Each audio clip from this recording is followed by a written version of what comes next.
halkani waa xaafadda Stellenbosch oo maanta jaaliyadda Soomaaliyeed ay deeqashina ay gaarsiinayaan dadka maalaysan ee ku sugan xaafadani ilaa boqolaal qoys oo hor leh oo South African ayaa maanta la gaarsiiyay gargaar ay si isxilqaan isaga soo ururiyeen ganacsatada Soomaaliyeed ee ku dhaqan Stellenbosch gaar ahaan xaafadda Kayamandi ee magaalada Cape Town iyadoo deeqdaasi ay ganacsatada Soomaaliyeed ay ku wareejiyeen ciidanka booliska xaafadaasi iyagoo si hagar la'aan ah ugu qaybiyay dadkii tabaaraysnaa haddaba waa kuwan qaar ka mid ah dadkii isxilqaamay oo goobtaasi ka waxaan abaabulnay inaan macnaha wax badan arrimahan ka qabanno si dadka meesha joogo wax aan tari karno inaan tarno sidaa darteed waa lagu guulaystay wax badan maasha Allah gudoomiyahana waa noo dhiban yahay hadda doonaa marka waxaan leeyahay hawsha dhalinyarada iyo inta ka qayb qaadataba way maasan yihiin alxamdulillah ilaah mahadleh ilaaha isuqaaya keena anagoo nabada meeshaan waxaan ku caawihaynay dad masaakiin oo nala dirisa oo ku dhex noolnahay alxamdulillah ilaahana waafajiyey mana rabno inaan ayaga kaliya aan ku sinno haddii aan awood yeelano dadka kaloo masaakiinahoo walaalahaynahoo nagu diinahoo nagu familahoo kale inaan caawinno insha allah iyadana saasaan soomaalida kala faraynaa insha allah annagana wixii karanka inaan ka geysan doonaa marka alxamdulillah soo imaadkeena saaka saasoo ku saabsanay waxaan u mahadceliyaa communityada Soomaaliyeed oo qabanqaabisay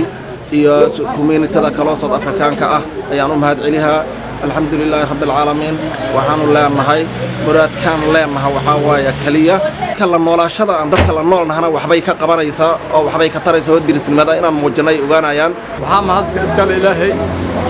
waxaa mahad lamaad iska leh dadka Soomaalida oo ku dhaqan Stellenbosch gaar ahaan Kayamandi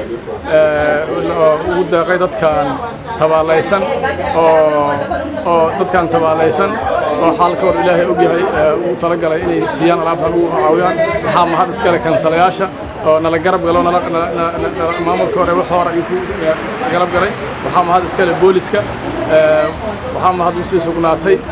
odayaasha guddiga oo hawshan ku jiray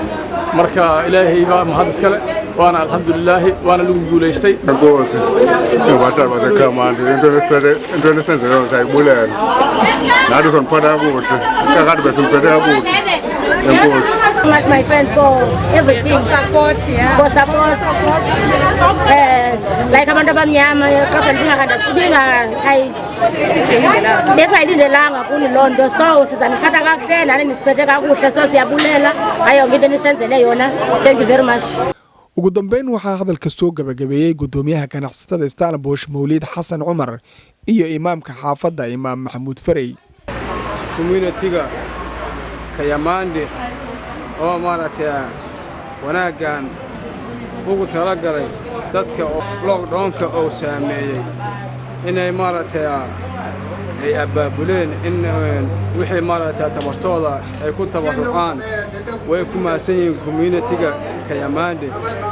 meeshaan waxaan ku quudinay dadka tabarta yar oo maaragtay Stellenbosch maaragtay COVID-19 uu saameeyay dad badan oo macnaha initiative uu saameeyay oo maaragtay iska xamaalad jiray guriga jooga la yiri marka qof walba maaragtay awoodo ama location joogana sidoo kale dadka jooga caawiyaan waa dad iska tabar daran haddana maaragtay initiative COVID-19 oo aad u saameeyay haddana dukaamadii inta ku soo garaacaan waxay ku leeyihiin half road si saan waaye marka maadaama ay saas tahay waxaan dareenay xoogaa in maaragtay dadka diriska ahayd aan la noolaynay in macnaha ay initiative ay aad u baahan yihiin in la caawiyo marka barnaamijkan waxaan ugu magac darnay xaafa soonkan ugu magac darnay Ramadaan aan lagu diraa maadaama bisha Ramadaan lagu diro insha Allah in iyagana maaragtay maxay October ay isaga sii moodaan annagana Ilaahay maaragtay noo barakeeyo oo ajirkeeda na siiyo dad 200 qof oo kor dhaafayaan wax kala siinay Working in Stellenbosch, Kayamandi, the Southern Commander, I want to thank all the Somalians that gave the people of Kayamandi food. The people appreciate the food.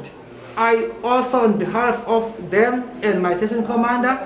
want to say thank you very much, Somalians. I am Captain Doi from the South African Police Services. We are so grateful to have you guys. I'm saying thank you so much to the Somalians so that they could give the people of Kayamandi. We know that we cannot save anyone to give food. So others, those who receive the food, they say thank you so much. We are really appreciative. 100%. May God bless you and look after you all the way. Thank you so much. Mohamed Ahmed Siad, Somali Cable TV, Cape Town, Koonfur Africa.